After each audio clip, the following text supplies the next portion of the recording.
At 6:47 a.m. local time, the first wave of Ukrainian medium-strike drone swarms bursts out from hidden launch sites and starts tearing toward Crimea.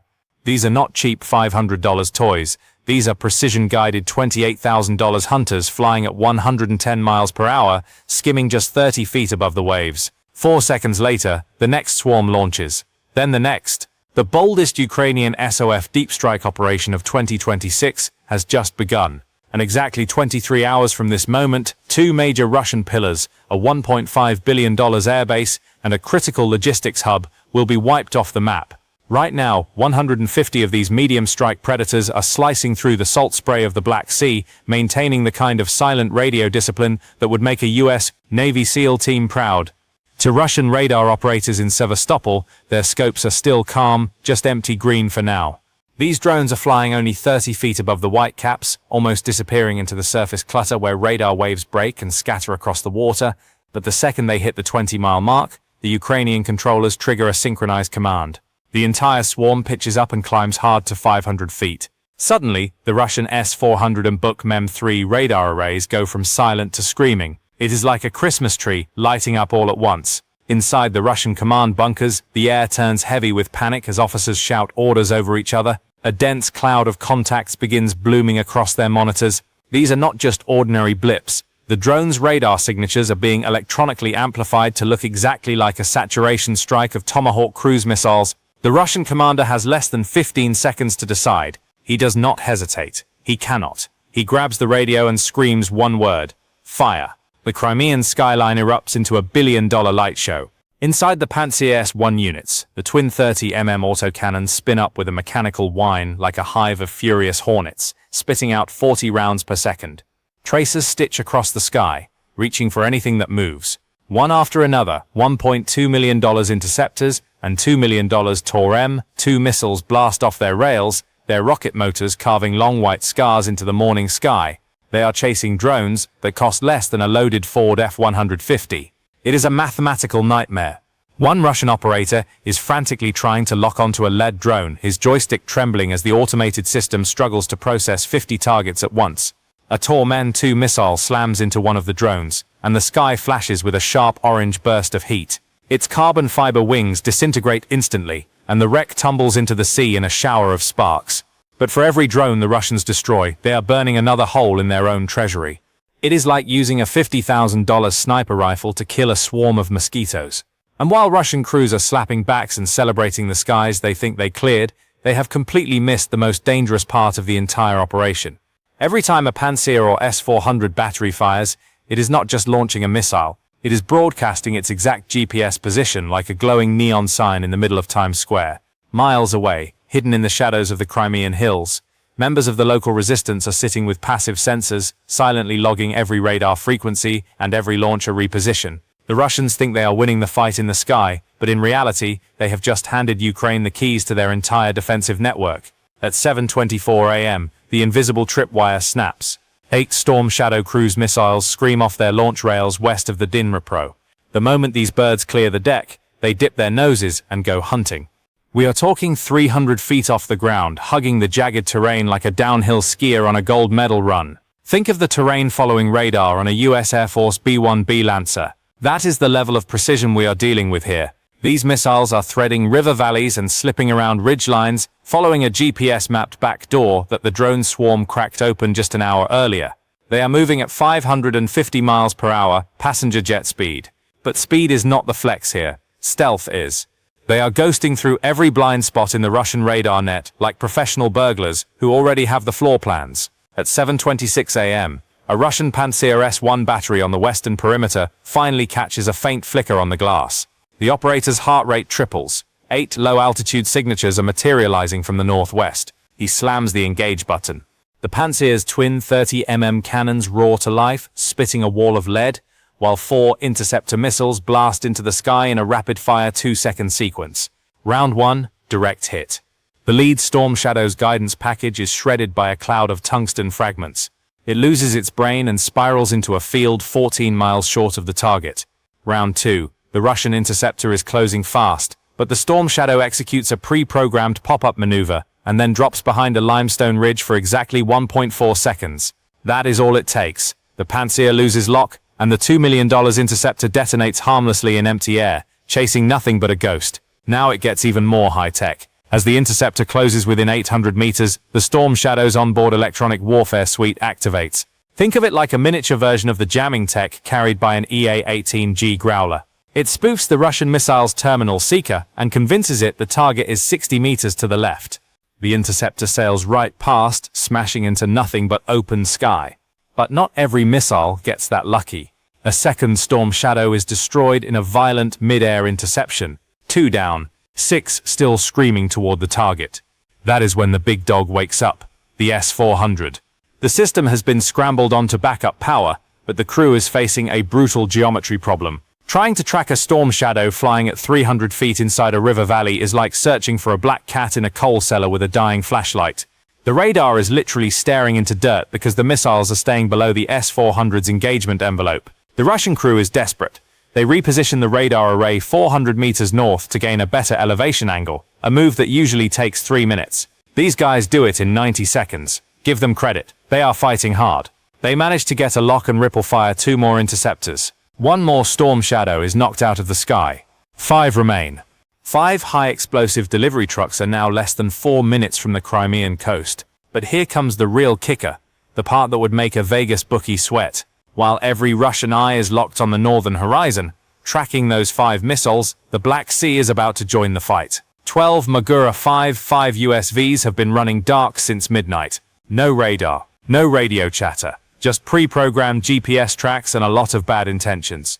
These are not your grandfather's fishing boats. These are 2 000-pound high-speed Roomba bombs packed with 350 pounds of explosives, skimming the waves at 35 miles per hour. At 7:31 a.m., while the S-400 crews are sweating over the northern threat, all 12 Maguras surge into full throttle. A coastal radar operator in Sevastopol finally sees them, 12 fast-moving surface contacts screaming in from the southwest. He is quick, he is trained, but the math in front of him is broken. His Pantsir batteries are empty, desperately reloading after the drone swarm. His S-400 is pointed the wrong way. He has 4 minutes before his guns are back in action. The Maguras will arrive in 3. He screams into the radio and diverts 2 K-52 Alligator attack helicopters. The pilots dive for the deck, launching 80 mm unguided rockets into the water. It looks like a scene out of Apocalypse Now, but these drones do not have a fear setting. One Magura takes a direct hit and disappears in a tower of white spray. Another loses steering and spins out like a NASCAR wreck on a rain-soaked track. But 10 are still coming. And then the real magic begins. Just as the Russians think they have sorted the threats, 2 Ukrainian Neptune mobile launchers hidden 85 miles away in a forest the Russians swore was a blind spot suddenly come alive. 4 Neptune land attack missiles roar off their trucks, hugging the tray line. Now the S-400 crew chief is staring at a screen that looks like a broken video game. Storm Shadows from the north, Maguras from the south, Neptunes from the northwest. It is a 4-vector nightmare. He reacts fast and throws 2 interceptors at the incoming Neptunes, swatting 1 out of the sky. But the other 3 dip behind a ridgeline and vanish. At the shoreline, the remaining Maguras break through the perimeter. 2 Russian patrol boats open up with everything they have, shredding 3 more drones. But 7 of those heavy, determined machines make it through to the finish line. Boom! The fuel pier at the naval facility is the first to die, the structural damage instantly severing the base's lifeline. 3 more slam into the seawall of the electronic warfare station, the shockwaves turning foundation-level equipment into piles of expensive junk. Then, at 7:41, the Neptunes arrive to finish the work.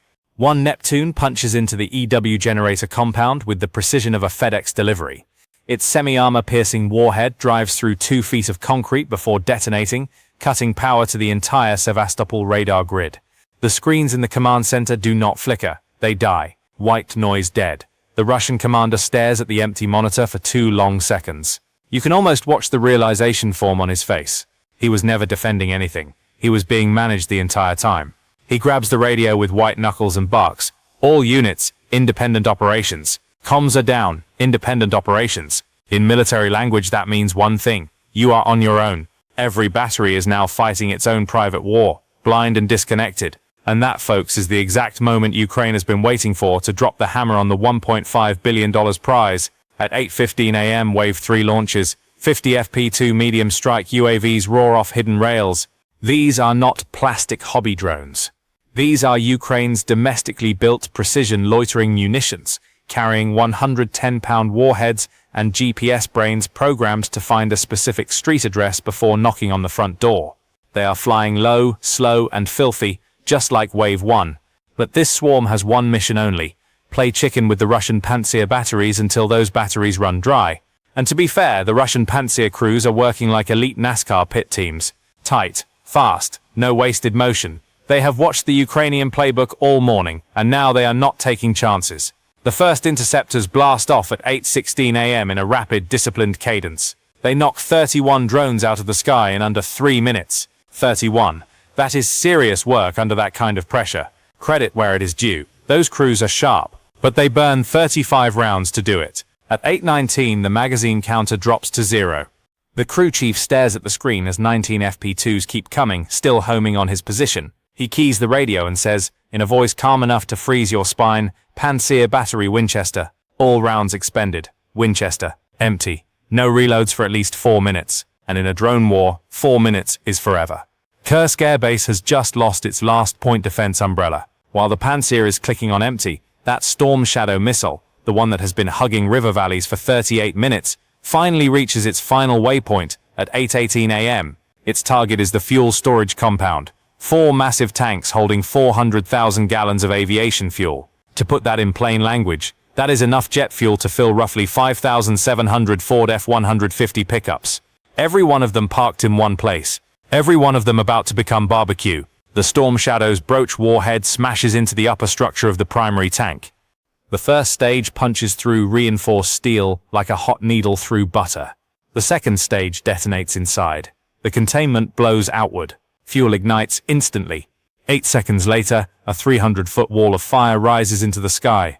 30 seconds after that, the secondary lines are fully involved. The base fire teams react immediately. 2 trucks, crews moving fast, doing everything they can. But they are driving toward a fire already 300 feet wide and fed by 400,000 gallons of pure accelerant.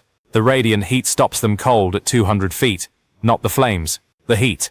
It is like trying to walk up to a blast furnace and politely ask it to calm down. They are buying minutes, but minutes are all they have left, because at 8:22 a.m., true, the Neptune land attack variant slams into Hangar 2 on the western flight line. These hangars were built to survive punishment, reinforced concrete, tough as nails. Inside, 14 Su-30 and Su-34 strike aircraft are parked wingtip to wingtip. These are Russia's heavy hitters, each one worth between $35 million and $50 million. The Neptune hits the structural weak point, the roof truss junction. The roof does not collapse instantly. It sags for 4 agonizing seconds, and then the whole truss system gives way like a line of slow-motion dominoes. 2 seconds later, the second Neptune punches into Hangar 3. Then comes the precision shot of the entire operation. One FP2 drone carrying a shape-charge warhead flies straight into the base of Hangar 1's doorframe. This was not a lucky guess pulled from a satellite image. That coordinate was confirmed on foot 72 hours earlier by a local resistance member who walked past that door during a normal daily routine and logged the GPS location on a device the size of a car. Key, accuracy, 6 feet. Those 14 Su-30s are not flying today. They are not flying this month. The southern approach corridor just became a lot friendlier for anyone coming the other direction. Russia is not sitting still, though. Those 2 K-52 Alligator helicopters dive back in, hunting the remaining 19 drones. The pilots are aggressive, walking 30 mm cannon fire across the formation. 3 drones go down. On the second pass, another burst cuts down 2 more. The second helicopter, Ripple, fires 80 mm rockets, less precise but brutally effective across the area. Together, they kill 14 drones in 4 minutes of some of the sharpest, most committed flying you could ask for. Those pilots earned every ruble today. But 5 drones break through. 5 get past the guns. 5 are now in a terminal dive toward the secondary ordnance annex. The S-400 crew, the last big dog standing, is now fighting blind without central command. The crew chief makes a desperate Hail Mary call. 8 interceptors left. He fires all of them. 6 at the Neptunes already smashing into the hangars, far too late, and 2 at the remaining drones. 1 hit, 1 miss. At 8:24 a.m., the S-400 fires its last ready round. Kherson Air Base is now officially open for business. 0 defense, nothing left. The ordnance annex, sitting just 800 feet from that giant fuel fire, has been soaking in radiant heat for 10 straight minutes. At 8:28 a.m., the first stored munition hits its cook-off threshold. The first blast compromises the bay beside it. 6 seconds later, another detonation. 18 seconds later, the big one. The third explosion sends a pressure wave across the airfield that tears an 800-foot crack straight through the concrete runway. You could not land a Cessna on that strip now, much less a fighter jet. The 40-foot radar tower takes the overpressure at just the wrong angle. Its mounting bolts shear like plastic. The dish slams face first into the ground. The smoke column climbs to 2,000 feet, visible from 40 miles out in the Black Sea. All right, folks, let us look at the receipts. $1.5 billion. That is what just stopped existing. $1.5 billion. Do you know what that buys? That could run the entire city of Springfield, Ohio, every school, every road crew, every traffic light for 10 straight years. Russia just lost a full decade of Springfield's budget in 47 minutes. And Ukraine's cost? Roughly $4 million in drones, some reverse-engineered code, and one brave resistance operative carrying a car key-sized GPS logger. Putin's finance minister is going to need a very large aspirin today. Alright, back to the action. While the smoke over Crimea is still thick enough to cut with a knife, the Kremlin officially slams the panic button. They order a total emergency evacuation. We are talking Iskander launchers, 40 armored repair vehicles, and a massive convoy of 200 logistics trucks, all screaming out of their depot in Zaporizhzhia, trying to outrun the next hammer blow. But here is the twist. To move that much heavy metal in a hurry, the Russians have to crank their air defense radars and communication systems to full power. They think they are shielding the convoy. In reality, they are drawing Ukraine a digital roadmap. It is unbelievable. They are literally digging their own graves and calling it an escape plan. Right now, Ukrainian HIMARS crews are locked, loaded, and waiting for the green light to retire this entire convoy. Buckle up, because the real show is only getting started. Remember what I just told you. Russia has been completely exposed. The TEL launchers move first. 4 Iskander transporter erector launchers, each a 42-ton truck carrying 2 ballistic missiles, roll out of their hardened revetments at the Yakimivka logistics hub and head for alternate firing positions. Each TEL has to stay linked to fire control to remain relevant in transit, route updates, position check-ins, readiness confirmations. Every one of those transmissions is a radio pulse pushed into the air. Behind them, 40 armored repair and maintenance vehicles start up. These are the backbone of Russian armored operations in the south. Mobile workshop trucks carrying welding rigs, spare track sections, engine hoists, hydraulic tools for T-90 field repairs. Without them, a broken tank stays broken where it stops. Functionally, these vehicles are Russia's forward Amazon fulfillment centers for armored warfare. And right now, all 40 of them are on the move, engines rumbling, drivers checking spacing over the radio. Then come the supply trucks, 200 of them. Fuel bowsers, ammunition carriers, food resupply, medical resupply, spare parts pallets. A convoy this size requires constant coordination. Lead vehicles call spacing. Controllers manage merge points where smaller columns feed into the main route out of Yakimivka toward alternate dispersal positions near Andriivka and Borisivka. From a logistics perspective, it is honestly impressive. Russia can move a lot of iron fast when it has to. Give them credit for that. But here is the problem with moving 240 vehicles in a coordinated convoy under pressure. You cannot do it quietly. Every time an Iskander TEL confirms missile readiness, it requires an active radar handshake. That is a digital lighthouse flashing, "Here I am," to anyone with an antenna. You know those nature documentaries where researchers track whale migration by listening to their calls? The whale has no idea it is being tracked. It is just communicating with its pod. Russia has just become the whale. Scattered across the Yakimivka, Andriivka, and Borisivka areas, Ukrainian resistance contacts equipped with passive signal sensors are recording every emission. Overhead, 2 Ukrainian reconnaissance drones that survived the earlier Lancet engagement are watching the road network in real time, sending imagery back over encrypted data links. Russia is not blind to the reconnaissance threat. They know Ukrainian drones are up there, and they hit back. At 10:34 a.m., a Lancet swarm launches from positions east of Yakimivka. 80 Lancet loitering munitions, Russian-built precision strike UAVs that have been genuinely effective throughout this war. These are not toys. They carry 6.6-pound warheads and use optical and radar terminal guidance specifically designed to hunt drones, vehicles, and radar systems at low altitude. The Lancet operators are not amateurs. They are professionals, and they are hunting hard. They work in pairs, one drone acting as the eye, the second as the fist. Methodically, they pick off Ukrainian reconnaissance drones like hawks raiding a chicken coop. In just 40 minutes, 12 Ukrainian drones are knocked out of the sky. 12 clean kills. If you are a Ukrainian drone pilot, the Lancet is one of your worst nightmares. And today, those Russian teams are earning every ruble. But here is the big problem. To kill those 12 drones, Russia puts 80 Lancets into the air at once. Think about that math. 80 active data links, all screaming radio traffic back and forth. 80 separate voices shouting into the electromagnetic spectrum. And remember those passive sensors hidden by the Ukrainian resistance in the tree line? They are not just listening anymore, they are triangulating. Every time a Lancet operator adjusts course, he broadcasts his position. Every time the swarm coordinates an attack, it paints a giant X on the map. Russia launched 80 Lancets to protect the convoy, and yes, they killed 12 Ukrainian drones. But while the Lancets were busy fighting the drone screen, Ukraine was quietly finishing the targeting package for the entire Yakimivka cluster. Precision within 15 feet. That is the razor-thin difference between a miss and a direct hit on a parked Iskander launcher. By 11:40 a.m., the Russian logistics commander keys his radio, sounding like a man who thinks he just beat fate. He reports that 240 vehicles have been moved into 3 new secret locations. Fast, efficient, secure. He is sitting in his command vehicle, feeling untouchable. What he does not know is that he did not escape the trap. He moved the trap with him. You know that moment in a heist movie when the getaway driver is laughing with the loot, completely sure he got away, not realizing there is a silent dye pack buried in the bag? That dye pack is now exactly 12 minutes away, at 11:47 a.m. A Ukrainian drone controller staring at a high-resolution feed of the Yakimivka alternate site sees exactly what mission planners were hoping for. Russian repair crews have done what repair crews almost always do under pressure. They have bunched up. Those 40 armored maintenance vehicles are parked in a tight working cluster around the damaged equipment. On the screen, 3 T-90 tanks are sitting with engine decks wide open and fuel lines attached. Support trucks are bumper to bumper, sharing tools and spare parts. It is a target-rich environment that would make a HIMARS crew drool. The Ukrainian battery is already locked and loaded. 12 guided rockets are sitting on the rails. Targeting solutions are refreshing every second.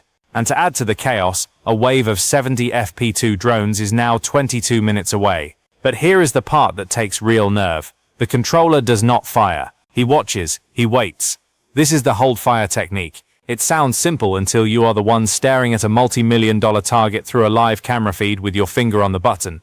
Every instinct in your body is screaming, do it now. But the training says, wait. You wait for the golden moment, the exact second when the fuel bowsers are connected, the ammo crates are open, and nobody is moving. That golden window opens at 12:09 p.m. The T-90 repair teams are fully committed, mid-job. Engine components are spread across tarps beside the hulls like pieces of a giant high-stakes puzzle. Fuel lines are running from Bowser trucks into the tank's auxiliary power units. It is a perfectly consolidated footprint, clean, obvious, and totally defenseless. The controller keys the radio and says one word, cold and quiet, execute. At 12:11 p.m., the silence of the Zaporizhzhia steppe is shattered. 12 HIMARS rockets leap off their rails in a synchronized roar. Think of the M142 HIMARS as the world's most dangerous FedEx truck. It does not just deliver packages. It delivers 200-pound high-explosive thank you notes to GPS coordinates that very much did not ask for them. These 12 rockets are not all heading for one spot either. They split in mid-air, pre-programmed to strike fuel nodes, repair yards, and communications towers, all within the same 15-second nightmare window. The Russian Bukmum 3 battery assigned to the hub catches the launch warning at 12:11. They have exactly 47 seconds to save themselves. The crew is fast, deadly fast. By 12:13, they have already ripped 18 interceptors into the sky. For a moment, the Russians are actually winning. They knock 8 HIMARS rockets out of the air. That is 8 direct hits avoided, 8 catastrophes prevented. But here is where the math turns icy cold. To kill those 8 rockets, the Buk crew burns 18 missiles. And just as they start to breathe again, a second nightmare appears on the radar, the FP2 drone swarm. 70 drones hugging the deck at 110 miles per hour, screaming in from an entirely different direction.